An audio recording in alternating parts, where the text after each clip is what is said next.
السلام عليكم ورحمة الله وبركاته. الحمد لله رب العالمين. اللهم صل على سيدنا محمد الفاتح لما أغلق والخاتم لما سبق ناصر الحق بالحق والهادي إلى صراطك المستقيم صلى الله عليه وعلى آله حق قدره ومقداره العظيم. പൈതൃകം മീഡിയയുടെ ശ്രോതാക്കളെ, ബഹുമാന്യരായ സഹോദര സഹോദരികളെ, അല്ലാഹു സുബ്ഹാനഹു വ തആല നമ്മുടെ പ്രവർത്തനങ്ങളെല്ലാം പ്രതിഫലം ലഭിക്കുന്ന അമലുകളിൽ ഉൾപ്പെടുത്തി തരട്ടെ, ആമീൻ എന്ന് ദുആ ചെയ്തുകൊണ്ട് സമസ്ത കേരള ജമിയത്തുൽ ഉലമയുടെ ചരിത്ര നാളുവഴികളിലൂടെയുള്ള നമ്മുടെ പ്രഭാഷണ പരമ്പരയുടെ 25ാമത്തെ ദിവസമാണ് ഇന്ന്.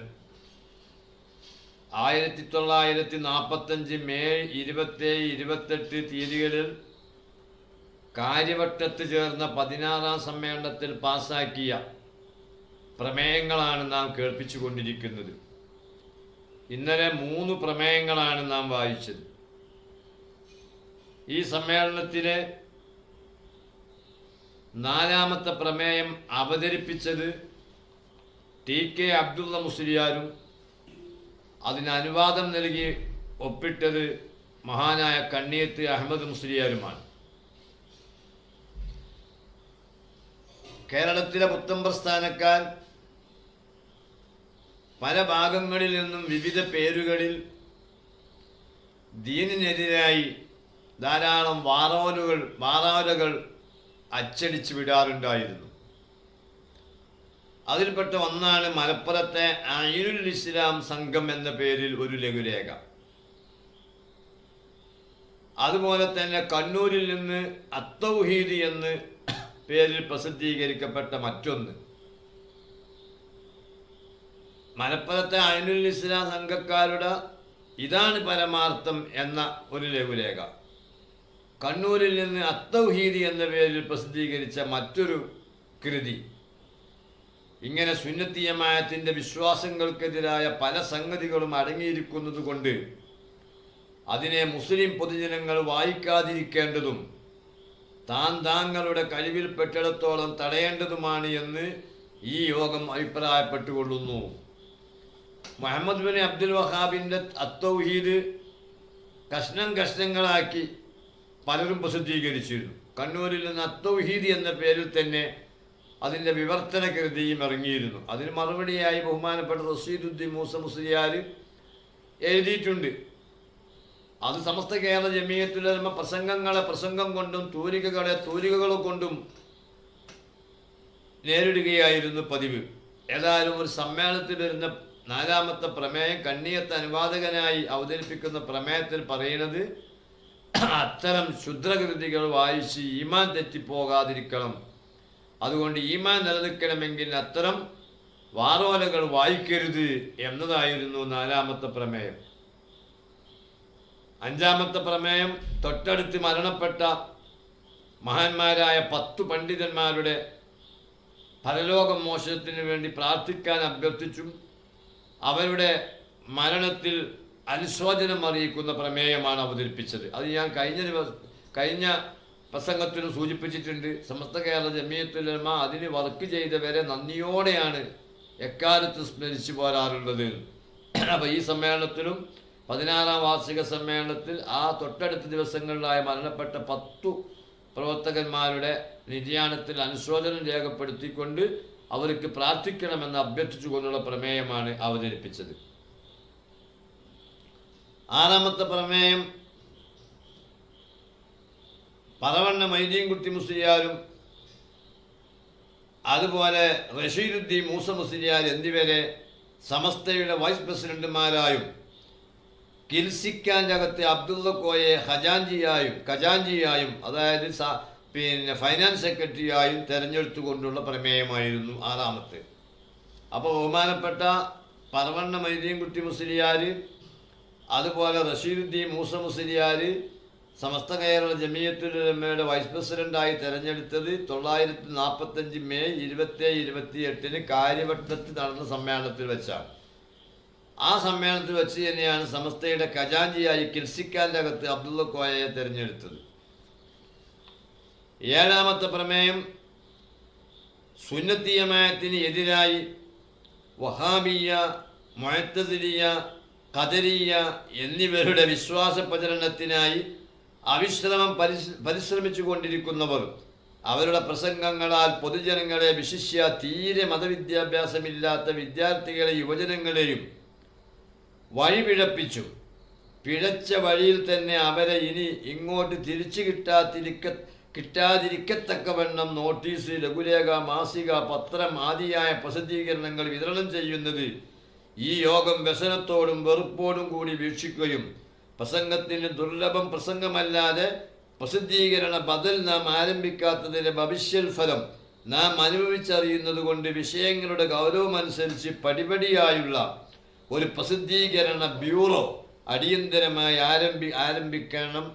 ആരംഭിക്കേണ്ടതിൻ്റെ ആവശ്യകതയെ ഊന്നിപ്പറഞ്ഞുള്ള പ്രമേയമാണ് ഏഴാമത്തെ പ്രമേയം. അതായത് നമുക്കൊരു പ്രസിദ്ധീകരണാലയം വേണം. അൽബയാൻ മാത്രം പോരാ. ഓരോ കൃതികൾക്കും, ഓരോ ക്ഷുദ്രകൃതികൾക്കും, ഓരോ വാറോലകൾക്കും അതേ നാണയത്തിൽ തന്നെ അതേ സമയത്ത് തന്നെ മറുപടി പറയാൻ ഒരു പ്രസിദ്ധീകരണ ബ്യൂറോ സമസ്തക്ക് കീഴിൽ തുടങ്ങാൻ വേണ്ടിയുള്ള പ്രമേയമാണ് ഏഴാമത്തത്. ഈ മഹത്തായ സമ്മേളനത്തിൽ പ്രമേയങ്ങൾക്കപ്പുറം ധാരാളം പ്രാസംഗികന്മാർ നന്നായി പ്രസംഗിച്ചിട്ടുണ്ട്. സ്വാഗത പ്രസംഗം തന്നെ വളരെയേറെ ഗംഭീരമായിരുന്നു എന്നാണ്. സമസ്ത കേരള ജമിയത്തുൽ ഉലമ രൂപീകരിക്കുന്നതിന് വേണ്ടി മുമ്പ് തുടക്കം കുറിച്ച അരുവക്ക് കമ്മിറ്റിയുടെ സെക്രട്ടറി ആയിരുന്ന പാറോൽ ഹുസൈൻ സാഹിബാണ് 925 മുതൽ ഈ പ്രസ്ഥാനത്തിന് വേണ്ടി പ്രവർത്തിച്ചതിൻ്റെ അനുഭവങ്ങളും അതിൻ്റെ ആവശ്യകതകളും അതിൻ്റെ വിജയങ്ങളും കുറഞ്ഞ വാക്കുകളിൽ ഊന്നി ഓർമ്മപ്പെടുത്തിക്കൊണ്ടുള്ള വളരെ ശ്രദ്ധേയമായ സ്വാഗത പ്രസംഗം പാറോൽ ഹുസൈൻ സാഹിബാണ് ഈ സമ്മേളനത്തിൽ നടത്തിയത്. അതുപോലെ തന്നെ ശംസുൽ ഉലമ കുത്തുബി മുഹമ്മദ് മുസ്ലിയാർ നന്നായി പ്രസംഗിച്ചു. ആ പ്രസംഗത്തിൽ സമുദായത്തിൽ ഭിന്നിപ്പുണ്ടാക്കുന്നവരെ ഒറ്റക്കെട്ടായി നേരിടണമെന്നും അതുപോലെ സുന്നികളുടെ മഹല്ലുകളിൽ അല്ലറ ചില്ലറ വിഷയങ്ങളുണ്ടാക്കി സമുദായത്തിൻ്റെ വിശാലമായ ഐക്യം തകർക്കരുതെന്നുമുള്ള വളരെ നല്ല പ്രസംഗം, കക്ഷി വഴക്കുകൾ ഉണ്ടാക്കുന്നവർക്കെതിരെയുള്ള ശക്തമായ മുന്നറിയിപ്പ് നൽകിക്കൊണ്ടുള്ള പ്രസംഗമായിരുന്നു ശംസുൽ ഉലമ കുത്തുബി മുഹമ്മദ് മുസ്ലിയാർ നടത്തിയത്. അതുപോലെ കണ്ണിയത്ത് അഹമ്മദ് മുസ്ലിയാരാണ് ഈ സമ്മേളനത്തിൽ അധ്യക്ഷൻ. 1945 മെയ് മാസം 27-28 കാര്യവട്ടത്ത് ചേർന്ന ഐതിഹാസികമായ സമസ്തയുടെ 16ാം വാർഷിക സമ്മേളനത്തിൽ അധ്യക്ഷം വഹിച്ചത് അന്ന് ചെറുപ്പക്കാരനായിരുന്ന റയീസുൽ മുഹഖിഖീൻ കണ്ണിയത്ത് അഹമ്മദ് മുസ്ലിയാരാണ്. തൻ്റെ അധ്യക്ഷ പ്രസംഗത്തിൽ അദ്ദേഹം തഖ്ലീദിൻ്റെ അനിവാര്യത, നമ്മളാരും മുജ്തഹിദീങ്ങളല്ലാത്തത് കൊണ്ട് തന്നെ പൂർവീകരായ മുജ്തഹിദീങ്ങളായ അയിമ്മത്തുകളെ തഖ്ലീദ് ചെയ്തുകൊണ്ട് മുന്നോട്ട് നീങ്ങണമെന്ന് കാരണ സഹിതം വിശദീകരിച്ചുള്ള പ്രസംഗമായിരുന്നു കണ്ണിയത്ത് അഹമ്മദ് മുസ്ലിയാർ അധ്യക്ഷ പ്രസംഗം. അതുപോലെ പറവണ്ണ മൈദീൻകുട്ടി മുസ്ലിയാർ, റഷീദുദ്ദീൻ മൂസ മുസ്ലിയാരൊക്കെ സാഹിത്യ സമ്പൂർണമായ ജനങ്ങൾ ആഹ്ലാദഭരിതരാക്കുന്ന ആശയത്തിൽ ഊന്നി ഇറങ്ങിക്കൊള്ള പ്രസംഗമായിരുന്നു അവർ നടത്തിയിരുന്നത്. സമസ്തയുടെ മുബല്ലിഗായിരുന്ന PCS കുഞ്ഞഹമ്മദ് മുസ്ലിയാർ, താജുൽ ഉലമ സദഖത്തുള്ള മുസ്ലിയാർ, അയനിക്കാട് ഇബ്രാഹിം മുസ്ലിയാർ എന്നിവരെല്ലാം ഈ സമ്മേളനത്തിൽ പ്രസംഗിച്ചു. മാത്രമല്ല സയ്യിദ് അബ്ദുറഹ്മാൻ ബാഫക്കി തങ്ങളും ഈ യോഗത്തിൽ പ്രസംഗിച്ചതായി ചരിത്രത്തിൽ കാണാം. അദ്ദേഹത്തിൻ്റെ പ്രസംഗത്തിൽ 1 മുതൽ 10 വരെ സ്കൂളിൽ പഠിക്കുന്ന കുട്ടികൾക്ക് ധാർമ്മിക ബോധമുണ്ടാക്കാൻ വേണ്ടി ദീനിയായ കിതാബുകൾ ഉണ്ടാക്കേണ്ടതിൻ്റെ ആവശ്യകതയാണ് അദ്ദേഹത്തിൻ്റെ പ്രസംഗം. യഥാർത്ഥത്തിൽ ഈ ഒരു പ്രസംഗവും ഈ ഒരു ചിന്തയുമാണ് പിന്നീട് സമസ്ത കേരള ജമിയത്തുൽ ഉലമയുടെ മദ്രസ രംഗത്തുള്ള പ്രവർത്തകനാക്കി ബഹുമാനപ്പെട്ട അതിലെ ഖജാൻജിയും അതിൻ്റെ സമ്പൂർണ്ണ പ്രവർത്തകരുമാക്കി ബഹുമാനപ്പെട്ട ബാഫക്കി തങ്ങളെ മാറ്റിയത് ഈ സമ്മേളനത്തിൽ അദ്ദേഹം ചെയ്ത പ്രസംഗമായിരുന്നു. അതുപോലെ തന്നെ